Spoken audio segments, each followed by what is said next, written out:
자, 이번 시간에는 그 화면에 보이는 것처럼 5번 부품에 대해서 한번 분석을 해보도록 하겠습니다. 자, 5번 부품은 여기 왼쪽에 나와 있는 5번을 작업할 거고요.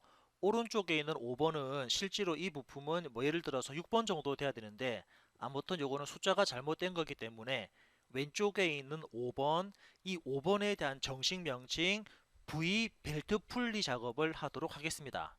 자, V 벨트 풀리는 2D로 작업하게 되면은 여기에서부터 여기까지 그림이 나오는 거고요. 그죠? 2D로 그리면은 이런 그림입니다. 그러면 이 V 벨트 풀리의 3차원 형상은 어떻게 생겼냐면 3차원 형상은 V 벨트 풀리가 여기 있네요. 그죠? 요거. 예.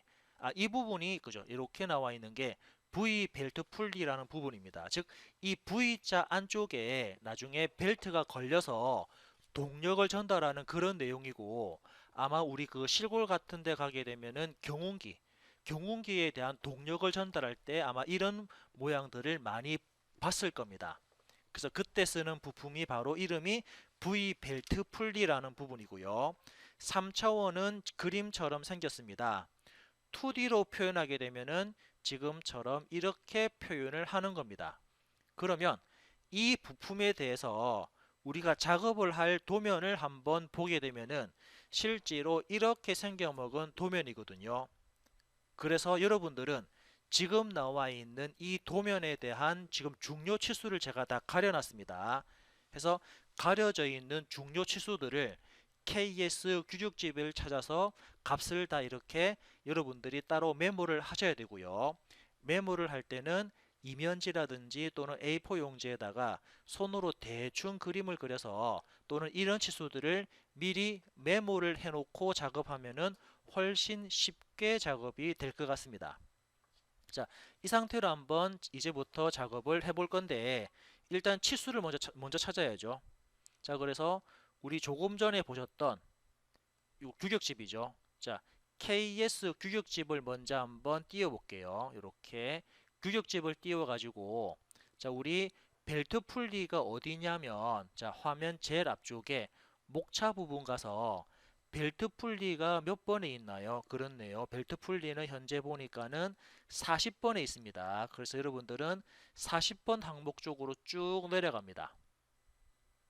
이렇게 40번 항목 쪽으로 쭉 내려가서 보면은 여기에 이제 벨트 풀리. 자, 벨트 풀리와 관련되는 내용이 나오죠. 그래서 여러분들은 이 벨트 풀리와 관련되는 내용을 기반으로 해서 필요한 치수들을 지금부터 찾을 겁니다. 자, 어떻게 찾을 거냐 한번 확인해 볼까요? 자, 먼저 벨트 풀리는 가장 기준이 되는 게 어떤 기준을 가지고 찾아주냐면은 바로 호칭 지름을 가지고 모든 데이터를 찾습니다. 여기서 말하는 호칭 데이터는 아까 보셨던 스퍼기어의 피치원 지름, 뭐 예를 들면은 요거죠. 얘부터 얘까지, 이 선부터 이 선까지의 이 거리가 현재 64가 나와 있는데 이 64라는 치수를 기준해서 사용자가 원하는 값들을 쭉 이렇게 입력을 할 수가 있습니다. 자, 그러면 64는 어디 있나요? 보니까는 거죠. 64는 50 이상 70일 이하 또는 다른 부분들은 다 없으니까 이제 우리가 잡을 부분은 바로 M형. 벨트 풀리의 형상은 M형입니다. M형에서도 50 이상 70일 이하 이 부분을 찾을 겁니다. 예. 자, 참고로 벨트 풀리는 총 6가지가 있습니다. 6가지는 A, B, C, D, E 그리고 M형 이렇게 총 6가지가 있는데 참고로 M형이 가장 작은 크기고요. 그리고 오른쪽으로 갈수록 벨트 풀리 크기는 점점 커집니다. 그래서 제일 작은 사이즈는 M형, 제일 큰 사이즈는 E형 해가지고 총 6가지 종류가 있다라는 거 그거는 그냥 여러분들이 참고만 하시고요. 자, 이제부터 볼까요? 자, 먼저 M형의 호칭 치수가 50 이상 70일 이하일 때 첫 번째 나오는 알파, 이 알파 값은 어떤 값입니까? 그렇죠. 벨트 풀리의 각도입니다. 벨트 풀리의 각도가 현재 몇 도로 되어 있냐면은 얘가 34도 있죠. 그래서 이때 각도는 여러분들은 34도로 작업하겠다 라고 체크를 해줘야 되고요. 자, 두 번째가 L0죠. 자, L0는 현재 보니까 8돼 있습니다. 자, L0입니다. L0. L0는 얘부터 얘까지니까 어떤 값? 이 부분에 대한 값이 8이죠. 이렇게 여러분들이 8이라는 값을 미리 메모할 수 있고요. 다음은 K 값입니다. K 값은 2.7인데 K가 어디 있나요? 그런데 K가 여기 있죠. 이 K 값이 바로 2.7이니까 여기에 2.7이라는 값이 들어갑니다. 다음은 K0 값입니다. K0는 아래쪽에 나와 있는 이 부분, 현재 화면상에 나와 있는 저 치수가 K0니까 K0는 6.3이라는 치수가 들어가죠. 자, 다음 쭉 넘어가서 이번엔 자, 이 값은 보면은 그죠? 벨트 풀리 홈부터 다음 홈까지의 거리가 이 값인데 우리가 쓰는 값은 벨트 풀리 홈이 하나밖에 없습니다. 그래서 이 값은 필요가 없고요. 다음은 F값. 자, F값은 뭐죠? F값은 즉 벨트 풀리의 절반 거리입니까? 벨트 풀리의 절반 거리가 9.5죠. 그러면 벨트 풀리의 절반 거리가 9.5면은 전체 크기는 얼마가 될까요? 그렇죠. 전체 크기는 19가 되나요? 예를 들면은 이렇게 전체 폭은 절반이 9.5니까 전체 폭은 19가 된다라고 알 수 있고요. 다음은 R1, R2, R3. 자, R1 값은 어디죠? 여러분 이런 값들 전부 다 이렇게 그죠? 메모를 다 해놓으셔야 됩니다. 저도 지금 이렇게 따로 지금 현재 메모를 다 하고 있거든요. 이렇게 메모를 해놓거나 메모를 한 다음에 이제 도면 작업하게 되면은 훨씬 수월하게 작업이 되거든요. 이렇게 해서 메모까지 있고요. 다음은 R1. 자, R1 값은 어디입니까? R1이 여기 나와 있네요. 이 부분에 대한 R1 값이 0.2부터 0.5 사이니까 이 값을 여러분들이 적당하게 잡으시면 되는데 저는 그냥 0.5 잡겠습니다. R1 값은 0.5고요. 그럼 R2 값은 얼마입니까? 자, R2는 어디 있나요? R2는 바깥쪽에 있는 바닥 부분이네요. 그래서 바닥 부분. 이 바닥 부분에 대한 R 값도 0.5를 주겠습니다. 0.5에서 1 사이니까. 그리고 R3는 바깥쪽. 이 바깥쪽에 대한 부분이니까 맞나요? 예. 이 부분이 그죠? 이 부분이 R1 값이네요. 여기가 R1 값이고 여기가 바로 R3 값이니까 R3는 그냥 제가 1 주겠습니다. 예. 이 부분이 R1이고 얘가 바깥쪽이니까 R3. 안쪽 부분은 R2 해서 이렇게 제가 간격을 다 잡았고요. 자, 다음은 어떤 값이죠? 이제 빠져있는 값이 이 값이죠. 요거랑 요거 잡으면 되는데 뭐 이 값은 바로 눈에 보이는 값에서 바로 여러분들이 바로 빼기를 하셔도 상관없을 것 같습니다. 어떻게 돼 있죠? 자, 이 값을 한번 확인해 보면은 어떻습니까? 자, 아까 피치원 지름이 64였죠. 피치원 지름 64에서 위쪽에 2.7, 아래쪽에 2.7을 더하면은 이 값은 얼마가 되나요?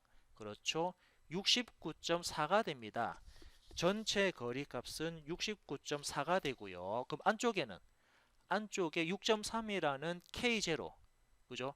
피치원 지름 64에서 6.3이 빠지고 아래쪽에도 6.3이 빠지니까 이 값은 실질적으로 48이 되나요? 이렇게 48이라는 지름 치수를 우리가 계산해 보면은 알 수가 있습니다. 그래서 이런 값들을 여러분들이 미리 메모를 해주시면 작업하는데 훨씬 수월할 것 같고요. 자, 다음 빠져있는 게 이번에는 이 값이죠. 자, 아마 이 값은 우리가 기존에 스포 기어 할 때도 이와 같은 모양을 한번 잡았거든요. 자, 이게 어떤 모양입니까? 그렇죠. 이 벨트 풀리 지름 12라는 구멍 안에 축이 들어가서 축이 회전할 때 벨트 풀리도 같이 회전해야 됩니다. 그러면 얘가 그냥 밋밋한 모양이면은 구멍이 헛도는데 얘가 그저 축이 회전될 때 같이 맞물려 돌아가라 그래서 위쪽에 이렇게 살짝 튀어나왔죠. 구멍 부분이 살짝 튀어나온 부분에 키라는 표준 부품이 들어갑니다. 그래서 키가 들어갈 홈을 파기 위한 키 홈 모양을 여러분들이 설정을 하셔야 되는데 자, 그럼 다시 우리 요거죠. 규격집에서 키 홈을 한번 찾아볼게요. 규격집에 가서 아까 봤던 게 키 홈. 키 홈이 21번입니다. 그래서 21번. 다시 21번 쪽으로 쭉 내려가서 지금 보고 있는 이 21번의 키. 자, 키를 잡을 때 가장 기준되는 치수가 뭐였습니까? 그렇죠. 구멍이죠. 자, 이 키가 들어갈 구멍 또는 그 구멍 안에 들어가는 축. 자, 축지름이 바로 10입니다. 그래서 12가 초과되고 이하되는 부분이니까 우리는 요걸 잡아야 됩니다. 이거. 그래서 앞쪽에 봤던 것처럼 그죠? 지금 만드는 모양 자체는 위쪽으로 튀어나온 모양입니다. 그래서 튀어나올 거니까 먼저 튀어나오는 부분 요거죠. 위쪽에 튀어나온 부분이니까 B2.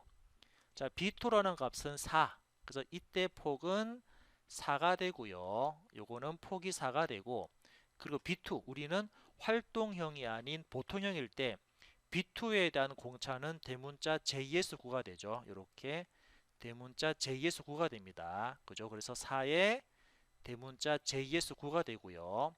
이번에 높이. 자, 요놈의 전체 높이를 봐야 됩니다. 그죠? 이놈의 전체 높이가 바로 이 값 아닙니까? 근데 이 값은 위로 올라가는 값이 T2.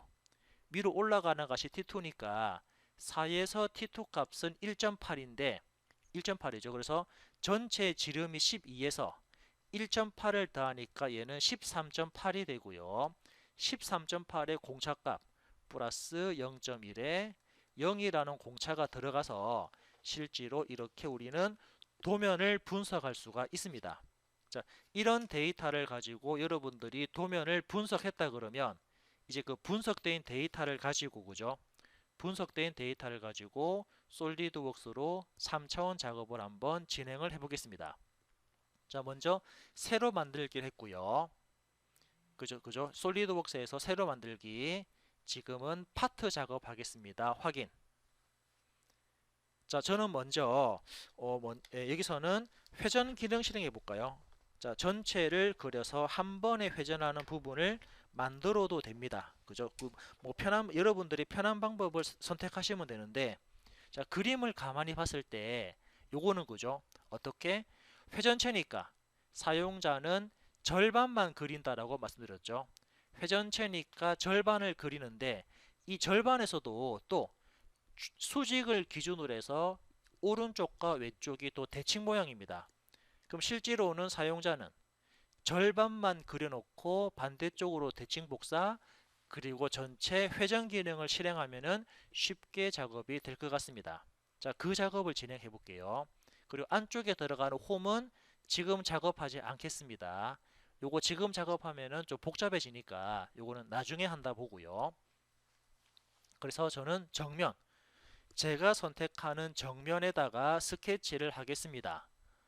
먼저 대칭 복사하기 위한 중심선을 여기쯤에다가 중심선 하나 대충 그려놓고요. 키보드 ESC. 그리고 선 그릴까요? 자, 선을 그리는데 어떻게? 자, 이 점. 자, 여기쯤부터 이렇게 수직선, 수평선, 수직선, 수평선. 그리고 대각선 내려왔죠. 대각선 내려왔다가 마무리를 하겠습니다. 내려와서 이렇게 마무리를 하게 되면은 지금 절반 형상만 딱 그렸고요. 그래서 이 모양을 반대쪽으로 대칭 복사하겠습니다. 어떻게? 자, 키보드 ESC 두세 번 누른 다음에 요소 대칭 복사를 하겠습니다. 첫 번째 선택하는 게 대칭 복사할 거죠. 그래서 대칭 복사는 여기쯤부터 여기까지 마우스 쭉 드래그해서 선택을 했고, 대칭 기준은 이 선입니다. 선택, 그리고 확인 누르면 이렇게 반대쪽으로 대칭 복사되는 거 볼 수가 있습니다. 그리고 이때 중요한 겁니다. 자, 여기서 여러분들이 한번 중요하게 생각할 부분이 뭐냐면 여기다가 제가 먼저 중심선을, 그죠? 여기 중간점에 찍으면 안 됩니다. 중간점에서 약간 위쪽에 여기부터 여기까지 수평하게 이렇게 먼저 선을 하나 딱 그렸거든요. 자, 이 선이 하는 역할이 뭐냐면 나중에 제가 K 값과 K0 값, K 값과 K0 값이 어떤 거냐면 이 값이죠. 이 값과 이 값을 주기 위한 하나의 피치 뭐죠? 피치원 지름. 피치원 지름과 관련되는 선이다라고 이해하시면은 쉬울 것 같습니다. 그래서 사용자가 중간점이 아닌 중간에서 약간 위쪽에 선을 하나 그리는데 이 선이 나중에는 P치원 지름이 된다라는 거, 그거를 이해하시면서 이제부터 치수 기입을 해보도록 하겠습니다. 자, 치수 기입하는데 뭐 순서 상관없죠. 아, 참, 그리고 먼저 이 아래쪽에다가 또 우리는 중심선 하나 그려야죠. 지금 그리는 이 중심선은 나중에 회전을 하기 위한 중심선입니다. 해서 이렇게 중심선까지도 여러분들은 작성을 하셔야 되고요. 치수 넣어볼까요? 자, 그러면은 먼저 순서 상관없죠. 여기 전부터 여기 전까지 이 값은 얼마가 되죠? 예, 그렇죠. 8이 되죠. 그리고 얘부터 얘까지 전체 폭은 얼마인가요? 전체 폭은 17입니다. 19입니다. 예, 양쪽 대칭을 했기 때문에 대칭 복사했기 때문에 같이 변경되는 거 볼 수 있고, 다음은 이 선부터 여기 P치원 지름까지 높이는 2.7입니다. 다음은 P치원 지름부터 아래쪽에 있는 선까지 거리는 6.3이 됩니다. 우리가 미리 다 메모를 해놨기 때문에 메모된 값만 여러분들이 보시면 되고요. 다음은 이 선, 아이고 잘못 찍었네요. ESC 누르고요. ESC 두세 번 눌렀습니다. 치수에서 이 선부터 이 선까지 각도, 자, 이 각도가 몇 도였냐면은 34도였나요? 엔터 누르면 이렇게 각도까지 들어왔죠. 이제 여기서 제가 지름 치수, 요거에 대한 지름 치수를 쭉 입력하도록 하겠습니다. 먼저 중심부터 이 선까지는 지름이 10인가요? 이렇게 지름 12 주고요. 엔터. 다음은 중심부터 예, 제일 바깥까지, 제일 바깥쪽에 있는 우리 지름 치수는 69.4라는 부분을 알 수가 있었고요. 또 중심부터 여기 P치원 지름까지죠. P치원 지름까지 거리값은 다시 ESC 눌렀고요. 다시 지능형 치수에서 중심부터 이 중심까지는, 자, 이 중심까지는 중심부터 중심이다 보니까 원래가 64인데 절반을 그렸죠. 예, 원래가 63, 지금 치수기 다 됐나요? 그렇네요. 왜냐면은 여기 2.7이 들어가면서 치수 기입이 다 지금은 정상적으로 다 끝났습니다. 자, 작업이 다 됐으면은 스케치 종료하고요. 요거를 그대로 회전해서 전체 360도 회전하는데 물어보죠. 회전축은 어떤 겁니까? 회전축은 이겁니까? 요겁니까? 아닙니다. 축은 밑에 있는 이 선입니다. 클릭을 하게 되면은 그 선택한 축을 기준으로 해서 회전되는 모습을 볼 수 있고요. 확인 누르면 이렇게 회전까지 끝났습니다. 자, 다음은 그죠? 이제 다음은 안쪽에 이렇게 컨트롤 7번 눌러 가지고요. 자, 안쪽에 현재 저는 구멍만 만들었지 아직 키가 들어갈 홈을 만들지 않았거든요. 그래서 측면, 이 측면을 기준해서 새로운 스케치 하겠습니다.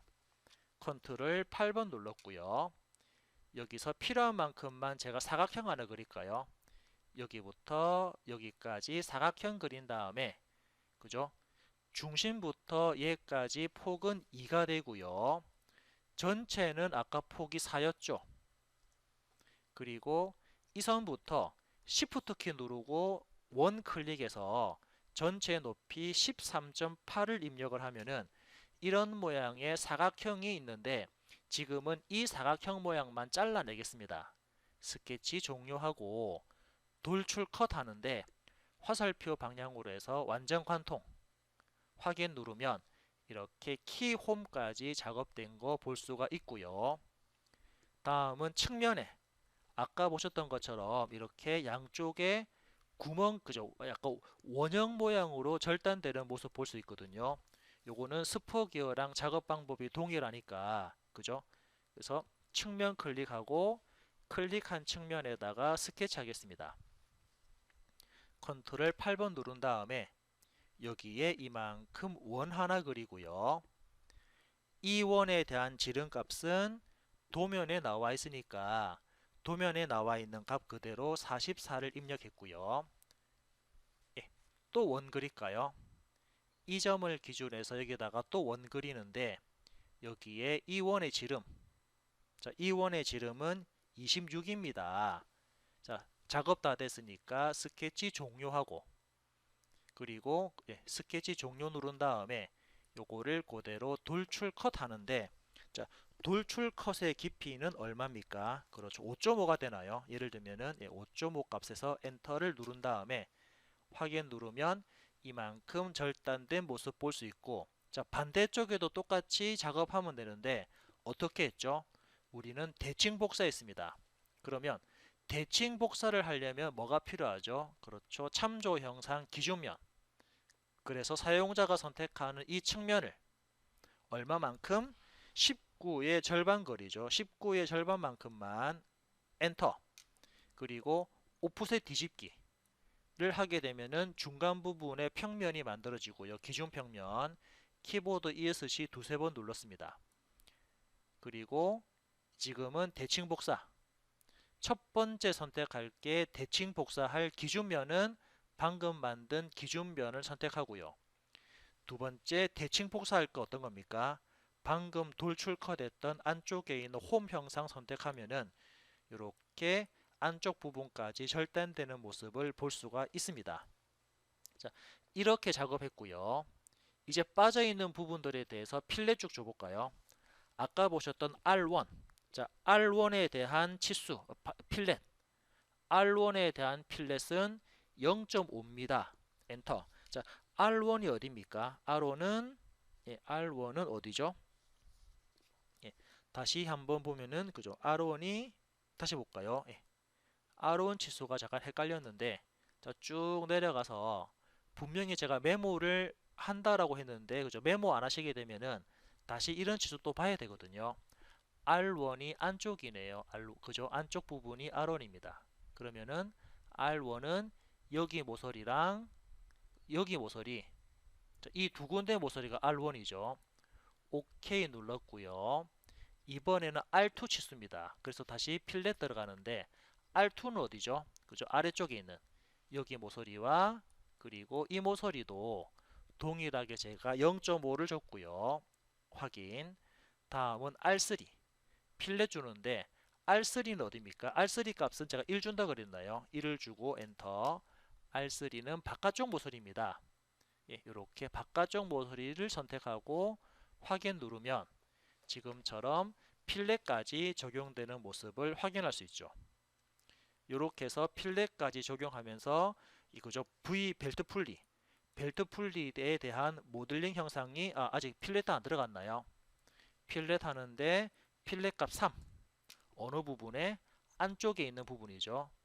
여기 모서리, 그리고 여기 모서리, 반대쪽에도 여기 모서리와 그리고 어떤 모서리? 안쪽에 들어가는 여기 모서리, 이렇게 네 군데 부분에 R3만큼 필렛 처리를 하면서 형상을 완성했습니다.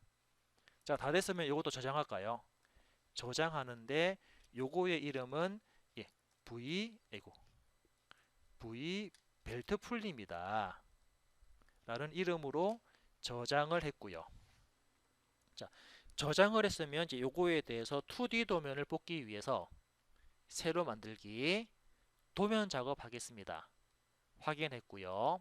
자, 저는 A3에 시트 형식 표시하지 않는다라고 체크 풀었죠. 확인했고요. 그리고 바로 찾아보기. 지금 하는 부분은 모델 뷰 기준 뷰입니다. 찾아보기에서 방금 작업했던 벨트 풀리 선택하고 열기, 그리고 미리 보기를 하는데 여기서는 정면을, 자, 이 모양대로 저는 정면을 안 할 거고요. 우측에서 바라보는 형상을 정면하겠습니다. 또는 좌측에서 바라보는 걸 정면하도록 할게요. 그래서 요거를 정면 잡아주고요.